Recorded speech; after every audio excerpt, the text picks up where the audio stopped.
Hai pecinta sepak bola tanah air. Kali ini Timnas PES akan menyajikan berita pilihan untuk kalian. Di antaranya,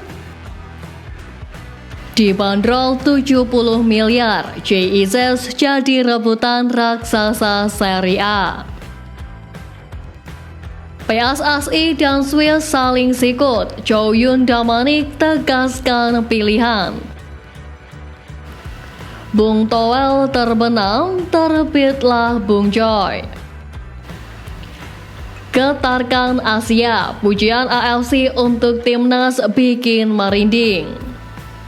Jadi, simak terus berita Timnas PES selengkapnya.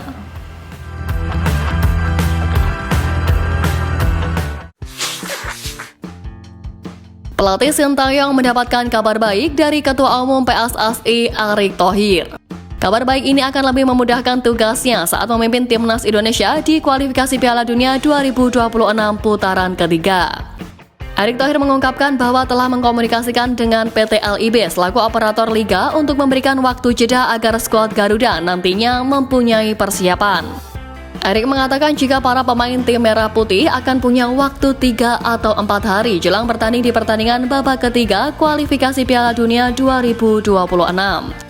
Dengan kebijakan ini, pelatih Timnas Indonesia Sintayong pun bisa dengan mudah memanggil pemain lantaran pemain yang dipanggilnya kemungkinan tidak bentrok untuk membela klub di kompetisi domestik. Para pemain Liga 1 yang dipanggil Sintayong pun kemungkinan kecil tidak akan cedera lantaran masa jeda cukup panjang sebelum gabung ke Timnas Indonesia. Nathan Chuaon langsung menjadi andalan Sintayong di Timnas Indonesia selepas merampungkan proses naturalisasi. Sayangnya karirnya tak berjalan mulus di level klub. Pemain berusia 22 tahun itu menyelesaikan musim ini dengan penampilan gemilang bersama Timnas Indonesia U23 dan juga senior. Meskipun tampil baik di Timnas Indonesia, namun media Wolves Online masih ragu terhadap masa depan Nathan Chuaon di klubnya. Swansea City asuhan Luke Williams sudah memiliki bek kiri andalannya yakni Josh Tymon.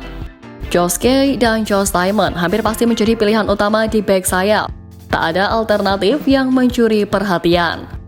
Pemain pinjaman yang kembali Christian Pedersen dan Nathan Chuaon kesulitan bersaing di Wolves Selatan. Tulis Wolves Online. Patut ditunggu seperti apa masa depan Nathan di Swansea City. Apakah bakal menembus skuad utama atau kembali dipinjamkan seperti musim sebelumnya?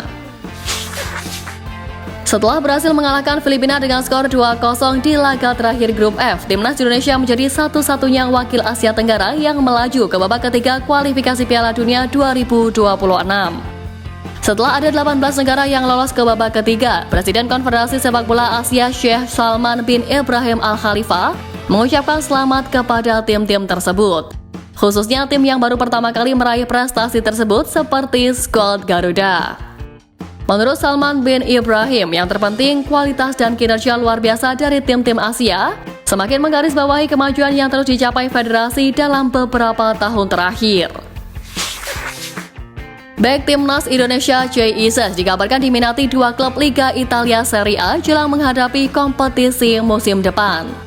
Dua klub yang dikabarkan tertarik memboyong bek berusia 24 tahun itu adalah Torino dan jawara Serie B musim lalu Parma.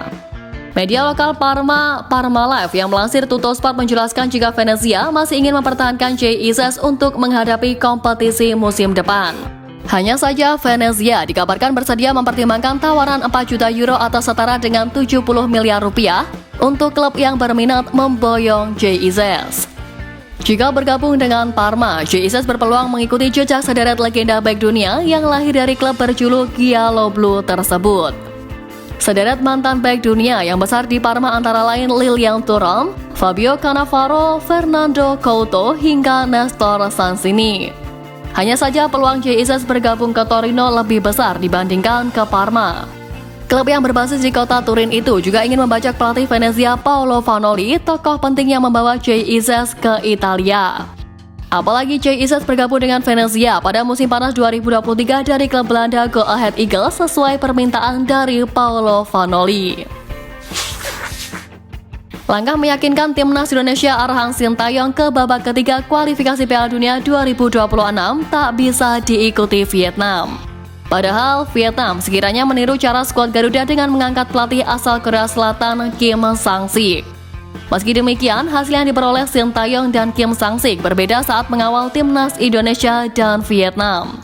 Hal itu pula yang menjadi perhatian beberapa media Korea Selatan. Media seperti Sport Chosun, Sport Seoul, dan Newsis menggambarkan nasib berkebalikan yang dialami Shin Tae-yong dan Kim Sang-sik. Sport Chosun menyinggung keberhasilan Shin Tae-yong yang menjaga mimpi dan harapan besar timnas Indonesia. STY sukses mengawal Garuda ke putaran ketiga kualifikasi Piala Dunia 2026. Sementara mereka menuliskan keprihatinan kepada Kim Sang-sik. Mereka memuji keberhasilan STY membuat Indonesia menjadi salah satu kekuatan baru di kawasan Asia. Hal yang sama sayangnya tak bisa dirasakan Kim Sang-sik bersama Vietnam. Kemenangan 2-0 yang diraih timnas Indonesia atas Filipina Selasa lalu mendapat reaksi sinis dari media Vietnam. Mereka menyoroti ketiadaan teknologi VAR di laga ini. Ya, kemenangan tersebut membuat timnas Indonesia berhak lolos ke putaran ketiga mendampingi Irak. Namun di sisi lain hasil ini juga otomatis membuat peluang Vietnam tertutup.